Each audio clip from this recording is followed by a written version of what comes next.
Saya sekarang kerja di bank konvensional, saya sangat ingin resign karena saya tahu riba adalah dosa. Tapi di satu sisi kedua orang tua saya tidak menginginkan saya resign. Apa yang harus saya lakukan dan apakah rezeki yang saya dapatkan itu halal atau tidak? Baik, melihat waktu, maka ini pertanyaan kita yang terakhir teman-teman sekalian. Saya tidak bisa jawab semuanya. Kalau saran saya, tolong teman-teman buka YouTube dan bisa ditulis TJ, huruf besar semua, tanya jawab, maksudnya terus tulis nama saya Khalid Basalamah. Ada pertanyaan sudah ratusan sekarang, alhamdulillah, yang ditanya oleh teman-teman, dan saya lihat sebenarnya hampir sama dengan pertanyaan antum di sini. Itu sudah saya jawab di YouTube, tinggal bisa dilihat. Misal masalah rumah tangga, masalah politik, masalah memilih pilkada, ikut boleh atau tidak, pilpres dan segala sudah saya jelaskan.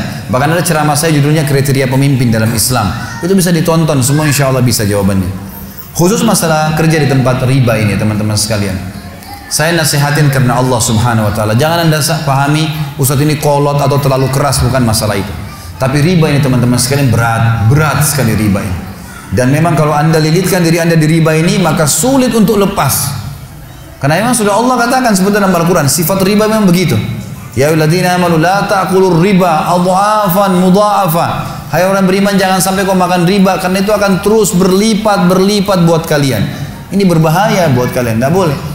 Teman-teman sekalian, hadis Nabi renungi. Yang pertama, kata Nabi SAW, 1 dirham riba lebih berat daripada 36 kali berzina.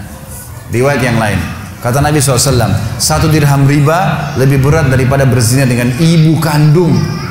Ini berat nih. Dan satu-satunya dosa besar yang Allah subhanahu wa ta'ala perintahkan untuk diperangi adalah riba. Allah subhanahu wa ta'ala menyebutkan dalam Al-Quran masalah itu. Allah dan Rasulnya akan memerangi orang-orang yang memakan riba, gitu kan. Jadi teman-teman sekalian, saya kasih pengalaman sebagai penutup materi kita. Ada satu orang teman datang di pengajian, saya kerja di bank konvensional. Alhamdulillah, rata-rata yang saya sudah jelaskan mereka akhirnya tinggalkan. Orang ini umurnya 30 tahun. Dia bilang, Pak Ustaz, saya kerja di bank konvensional, saya tahu riba, saya sudah dengar ceramah Ustaz, dan berat bagi saya, terbebani. Setiap hari ada beban batin, saya tahu ini nggak boleh. Tapi kalau saya tinggalkan, saya berikan makan minum dari mana anak istri saya? Mereka hidup dari saya sekarang. Saya tanya, Mas umurnya berapa? Dia bilang 30 tahun Ustaz. Baik, sudah berapa lama kerja di bank? 3 tahun. Berarti 4 tahun. 3 tahun atau 4 tahun? Anggaplah 3 tahun, berarti 27 tahun yang lalu belum kerja di bank. Saya tanya, 27 tahun yang lalu ini Anda di mana? Dia bilang, saya dari kecil mulai kerja, sekolah, SD, SMP, SMA, kuliah semua dibiayai oleh orang tua saya. Cari-cari kerja sampai akhirnya saya kerja di bank ini. Sebelumnya saya masih kerja freelance ke sana sini, sekarang saya terikat dengan kerja ini. Saya bilang, Mas, selama 27 tahun ini Mas makannya dari mana? Minum dari mana? Dari orang tua saya. Pernah berpikir pada saat itu makan minum dari mana? Dia bilang, kalau mayoritas waktu sih tidak. Baik, coba kita rentet sejarahnya. Dari mulai umur Mas masih 0, saya bilang, di rahim ibu. Pertama ditiupkan ruh oleh Allah SWT melalui malaikat di umur 4 bulan di rahim ibu. Sampai 9 bulan di rahim ibu, dalam kantong. Cuman tahu berenam, terendam di situ, dalam air bisa hidup. Ibu kita setengah mati minum, makan, susu yang ada asam folatnya lah, inilah, itulah. Sudah luar biasa makan dan minum. Kemudian kita cuma tahu ditransfer melalui plasenta, saripatinya hidup. Tidak pernah berpikir makan waktu itu kan? Tidak pernah berpikir minum dari mana? Iya benar Ustaz. Baik, waktu lahir. Waktu kita masih SD, masih kecil, anak-anak SD, SMA, masih sampai SMP, sampai SMA pun, kadang-kadang masih kuliah. Kalau dia masih bergantung pada orang tuanya, masih minta, ayah, ibu beliin, ayah, ibu beliin. Kadang-kadang marah kalau orang tuanya nggak beliin, tidak mau tahu dari mana uangnya.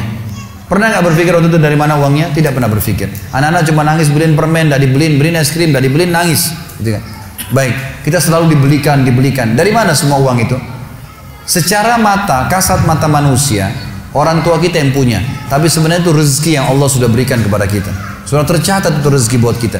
Masa Mas 27 tahun kehidupan Anda dijamin sama Allah, makan, minum, tidur, bernafas, enak. Ya, waktu itu belum ada kerjaan, ya, tapi hidup. Sekarang 3 tahun kerja di sesuatu yang haram, lalu Mas ketakutan setelah jadi sarjana. Enggak connect secara rasional, enggak connect gitu.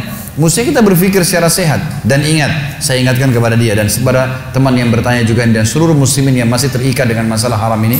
Teman-teman sekalian, ada ayat Allah yang berbunyi, A'udzubillahi minasyaitonirrajim. Innallaha la yughayyiru ma biqaumin hatta yughayyiru ma bi anfusihim. Allah tidak akan mengubah nasib satu kaum sampai mereka mengubah nasibnya sendiri. Kalau Anda bilang, saya kalau keluar saya mau berikan makan apa, berarti sama saja Anda bilang saya nggak mau keluar, gitu kan? Mau tetap di situ. Kalau kita nggak mengambil langkah, nggak mengubah nasib kita, nggak keluar dulu, maka kita akan terkurung terus. Allah nggak akan mengubah nasib itu.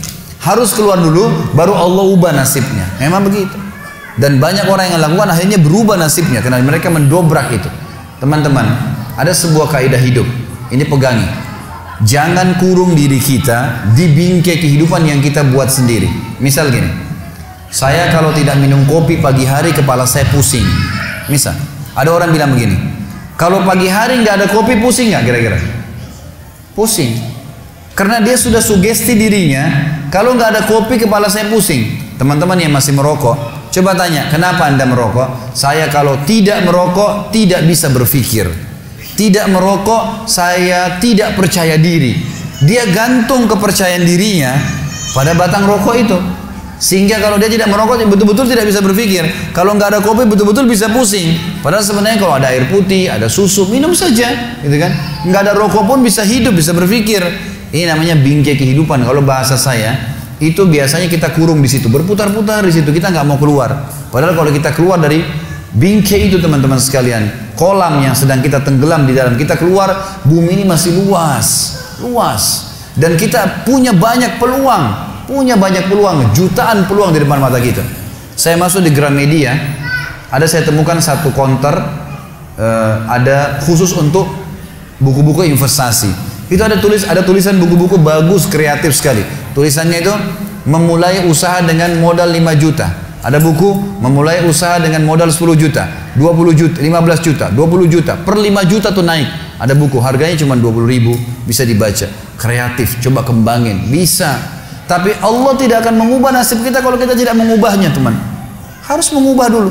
Gitu kan, keluar dulu. Kaki kita kena lumpur, jangan bilang saya mau bersihin di atas lumpur, susah. Lumpurnya ada, keluar dulu baru bersihin kakinya. Maka jadi bersih kaki itu, gitu kan. Tapi kalau dalam lumpur kita siram airnya percuma, gitu kan. Lumpurnya tetap ada, maka harus keluar dulu memang. Dengan keyakinan sebuah hadis sebagai penutup. Kata Nabi SAW, "Man taraka syai'an lillah abdalahu khairan min." Siapa yang meninggalkan sesuatu niat ikhlas karena Allah, Allah akan gantikan yang lebih baik. Untuk orang tua Anda, nasihatin baik-baik.